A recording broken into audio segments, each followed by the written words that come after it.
এই অঙ্কটা দেখো, এই অঙ্কে বলা আছে 15টা লাঙল দিয়ে 33 বিঘা জমি কর্ষণ করতে 11 দিন লাগে। আমরা সিম্পল ভাবে যদি করি, এখানে ধরলাম যে লাঙল, ঠিক আছে, এখানে হচ্ছে জমি আর দিন। আমাদের যেহেতু দিনটা বের করতে হবে, দিনটা পিছনে দিয়ে দিলাম।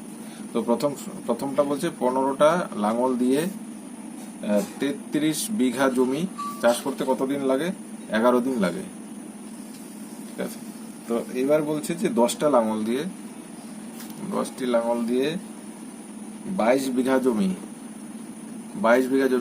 চাষ করতে বা কর্ষণ করতে 1 দিন ধরে নিলাম লাগে। তাহলে এক্স এর মানটা আমরা বের করবো।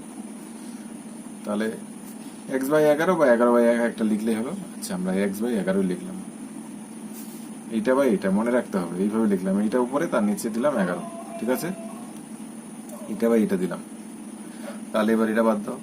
জমি যত বেশি হবে দিন সংখ্যা তত বেশি হবে। যেহেতু লাঙল দিয়ে চাষ করছি, জমি যত বেশি হবে দিন সংখ্যা তত বেশি হবে।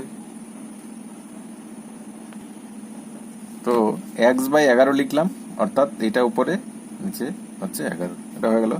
এবার হচ্ছে জমির সঙ্গে দিনের সম্পর্কটা কি। দেখো, জমি যদি বাড়ে তাহলে দিন সংখ্যা বেশি লাগবে, কারণ ওই জমিতে লাঙল দিয়ে চাষ করছে। তো বেশি আর জমির সংখ্যা যদি বা বেশি জমির পরিমাণ যদি বাড়ে, তাহলে চাষ করতে আরো অনেক দিন লাগবে, তাই তো? তাহলে সমানুপাতিক সম্পর্ক, জমির সঙ্গে যত জমি বাড়তে থাকবে দিন সংখ্যা তত বেশি হতে থাকবে। তাহলে সমানুপাতিক, এটার সঙ্গে এটার সম্পর্ক সমানুপাতিক। তাই 11/x লিখে, x/11 লিখেছি, তাই 22/33 লিখতে হবে। তাহলে এটা লিখতে হবে 22/33। সমানুপাতিক হলে একই রকম ভাবে হবে, এটাও এরকম ভাবে হবে। ঠিক আছে, এটা হয়েছে, এটা হয়েছে। এবার দেখো, লাঙল আর দিনের সঙ্গে সম্পর্ক। লাঙল যদি বেশি হয় তাহলে দিন সংখ্যা কম দিনে হয়ে যাবে, তাই তো? বেশি লাঙল দিয়ে চাষ করলে তখন দিন সংখ্যাটা কমে আসবে, কম দিন লাগবে। অর্থাৎ লাঙল বাড়লো তো দিন সংখ্যা কমলো, তার মানে ব্যস্তানুপাতিক। অর্থাৎ এটা হবে এরকম উল্টো।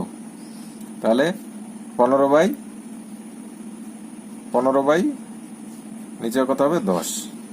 এইটা বা এইটা করেছি x/11, তাহলে এটা 15/10 হয়ে গেল। এবার কাটাকাটি করো।